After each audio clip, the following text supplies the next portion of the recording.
Shalom Yiladim, it's Mari Yehudis again, and it's puppet show time! Puppet show, it's puppet show time! Puppet show, it's puppet show time! I wonder what we're learning today, can you guess? It's about Rabbi Akiva and something got to do with Lag BaOmer. Hi! Before we start any puppet show, during Sfirat HaOmer, we need to count the Omer. And today, if you're watching in real time, is day 15.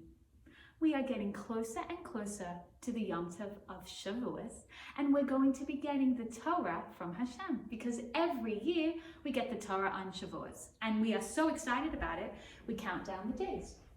So I have my Sfirat HaOmer chain. You can still make one, and it's getting shorter. It used to be all the way down to the ground, but every day that I cut one off, it gets closer to the Torah and further from the ground. So today is day 50 of Sfirat HaOmer. You can cut yours now or later tonight. Should we move to our Moshe?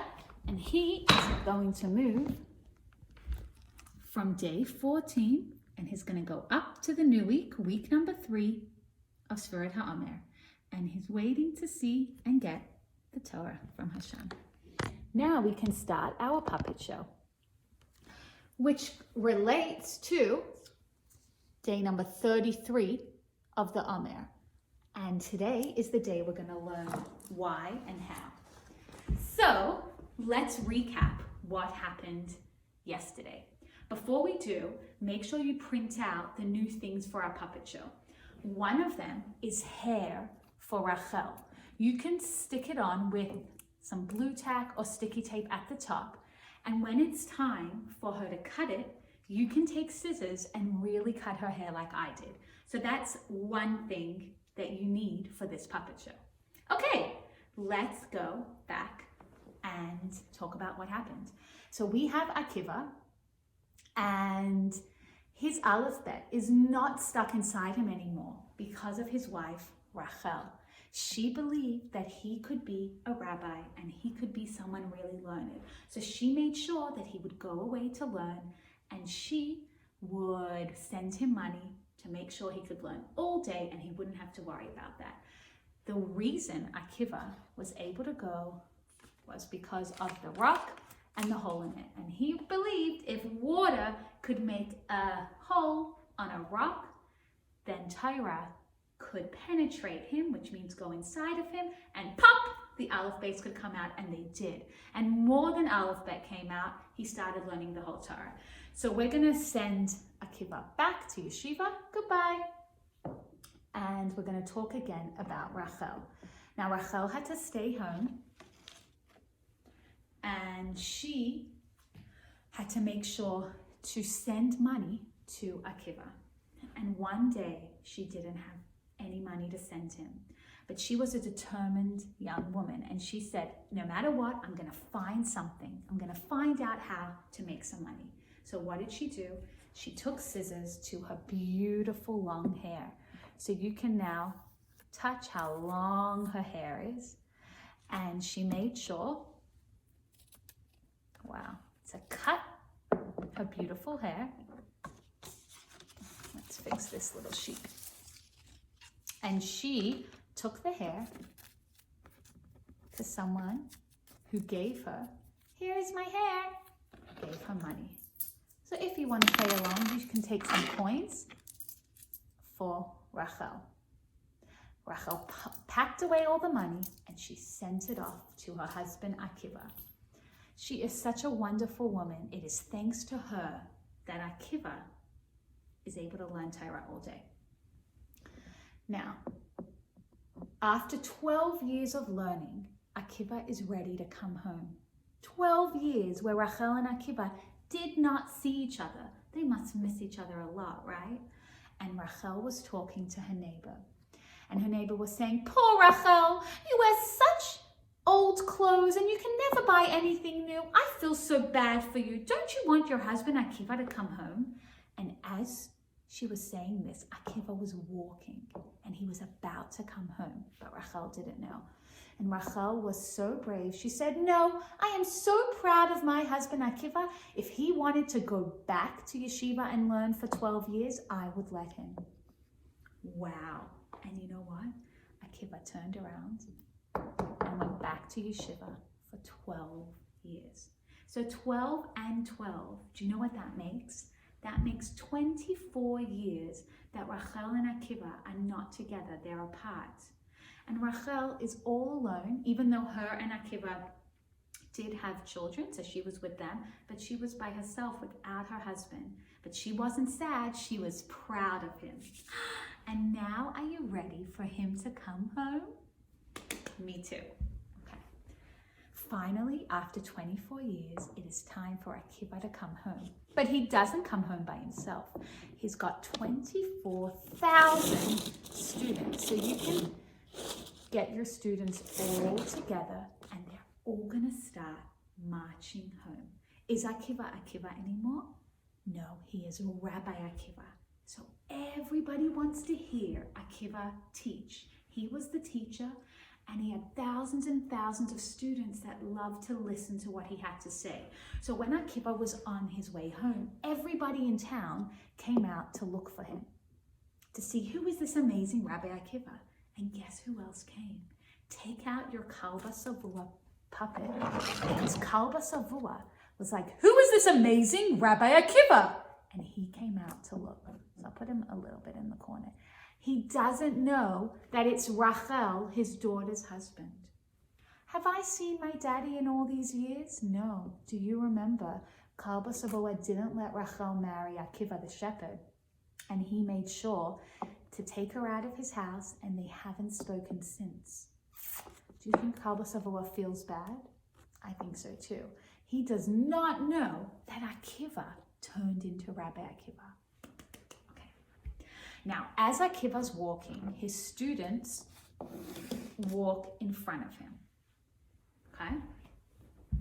And Rachel, who is now old, and she's wearing not nice clothes because she doesn't have a lot of money, she starts walking towards Rabbi Akiva because she wants to say, welcome home. But the students don't know that that's Rachel. Hey, move out the way! Move out the way for the great rabbi! And they're telling Rachel to move out the way.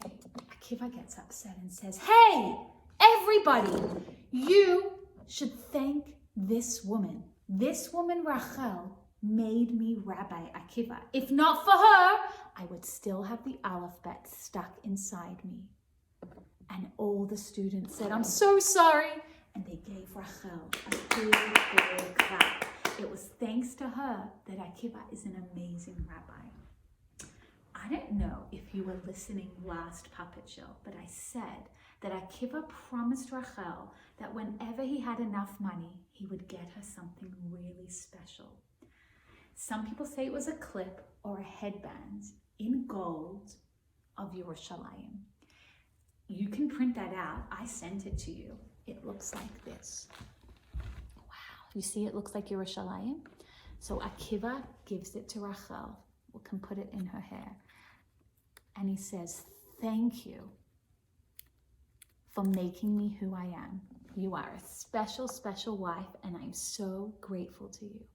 And everybody's clapping, and Rabbi Akiva stays at home and teaches his students. But who is watching this happen? Kalba Savua. Oh no! I was really mean all those years ago when I kicked Rachel out of my house. I didn't believe that Akiva the shepherd could ever learn Aleph, and now I feel bad. What should I do? Now, if you did something wrong and you feel bad about it, what can you do to make it better? You all know. You can say sorry.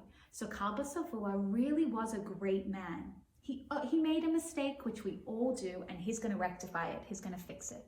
So he goes to Rabbi Akiva. Rabbi Akiva, I am so sorry that I didn't believe in you and I didn't support you. I should have let you marry my Rachel. She knew better than me. Please, can you forgive me? Rachel, please come. Please, I miss you. Please come to my house. I'm so sorry. Now, when someone says sorry to you, You could be really mean and say, no, I don't forgive you. But when someone is saying sorry, the right thing to do is forgive them, because everybody makes mistakes. So Rabbi Akiva and Rachel forgave Kalba Savua, and guess where they moved? They moved back in his house. And now Akiva and Rachel, Rabbi Akiva and Rachel, do not have to worry about money, because Kalba Savua is going to help them out. And all day long, Rabbi Akiva can teach his students. Now, put your listening ears in, because this is the sad part, and this is one of the reasons we celebrate Lag BaOmer. So I'm going to put Kalba Savua and Rachel away for a little bit, and we're going to put Akiva here, Rabbi Akiva and his students. And we're going to talk again about something sad. Remember, Rabbi Akiva's students were amazing Torah learners. They learned Torah night and day. They were good people. But the one thing Akiva taught them, they didn't listen to. The one most important mitzvah in the whole Torah is V'ahavta l'reacha kamacha. You have to have Avas Yisrael and love all your friends just like you like yourself. That means don't think that you're better than them. Just love them. And Rabbi Akiva really did. He was such an amazing rabbi. Not only did he learn a lot of Torah, he was also kind and nice to everyone. If he saw a poor person, he would give them bread or anything he had. But his students had a problem. I'm so smart. We're much smarter than you. We know how to learn more Torah. We don't like what you say. What we say is right. No, we're right. Actually, we're right. Akiva's students would fight. They would all think that their ideas were the best. And unfortunately, something sad happened. Hashem was not happy with them, and he made them very sick. So you can take off your puppets and lie them on the floor, sick, like this. Thousands and thousands of students were very, very, very sick. And do you know what time they were sick? They were sick during Sfirat HaOmer. So that is why Sfirat HaOmer is a serious, sad time. And on Sfirat HaOmer, during the Omer, people are not allowed to cut their hair. People can't listen to music. There are no weddings in the time of Sfirat HaOmer. Why? Because we are sad that Rabbi Akiva's student who didn't have Avas Yisrael became sick. Gosh, this is such a sad story. Do you think there's anything that will make it better? I'll tell you. On day 33 of the Omer, on Lag BaOmer, suddenly the students were not sick and they got better. I think they said sorry to each other. I think so too. So now, are we happy or sad? We are very happy that Rabbi Akiva's students have stopped being sick. So, do you think Lag BaOmer, the day that they got better, should be a happy day? Yes! It is a very, very happy day. It's called Lag BaOmer, and we're going to learn about Lag BaOmer, what we do in the next puppet show. Lag BaOmer is a really, really, really fun day, and I'm going to teach you why. But I've got one more sad thing to tell you what ended up happening to Rabbi Akiva. He was an amazing teacher, and he taught students for a long time. But at the time in Yerushalayim, there were very mean soldiers, and they were the Romans. Can you say Romans? You can cut your Romans out and you can put them on a block. And the Romans had many strict rules for the Jewish people, and one of them was no learning Torah. We don't like your Torah. Do you think Akiva, Rabbi Akiva and his students listened to the Romans? No, they didn't. And this is a really sad part of the story. Because Rabbi Akiva didn't listen, I'm going to show you where he was sent. You can also print this out. The Roman soldiers sent Rabbi Akiva to jail, to prison for learning Torah. Do you think he was scared? No, I'm always going to learn Torah no matter what. So if you can see, you can cut out this jail. I cut in between the bars. So look what you can do. You can put your Rabbi Akiva in jail over here. Can you see? Don't worry, he's not scared. And that is how we're going to leave our puppet show. Rabbi Akiva did go to jail, and because of the Romans. And the next part of the Lag BaOmer story that we're going to learn about is one of Rabbi Akiva's students. Whoops, he's over here, and his name is Rabbi Shimon Bar Yochai. And that's going to be what our next puppet shows are going to be about. We are really sad about Rabbi Akiva, aren't you? In jail over there. So let's take him out. I don't like when you're too sad. And before we go, we're going to sing our Rabbi Akiva song. I really hope you can sing along with me because you should know some of it now. Many years ago, a poor shepherd boy watched the sheep all day. Akiva didn't even know the alphabet, which all of us can say. Akiva didn't even know the alphabet, which all of us can say. Rachel, his smart wife, gave him good advice. This is what she said. It's never too late to start learning Torah if you use your head. It's never too late to start learning Torah if you use your head. Rabbi Akiva learned both day and night. Let's pop out the alphabet. A Talmud Chacham he became.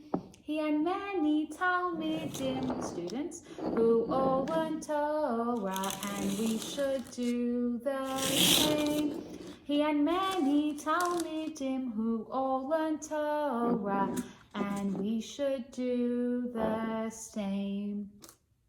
You can say goodbye to Rabbi Akiva, Rachel, Kalba Savua, and all his students, because next time we're going to be learning about his student, Rabbi Shimon Bar Yochai. I hope you enjoyed that puppet show. I love telling the story about Rabbi Akiva because I love reminding Yeladim to have Avos Yisrael, to be kind to all our friends and even people who are not our friends. I hope you enjoyed that. Bye. I'll see you next time.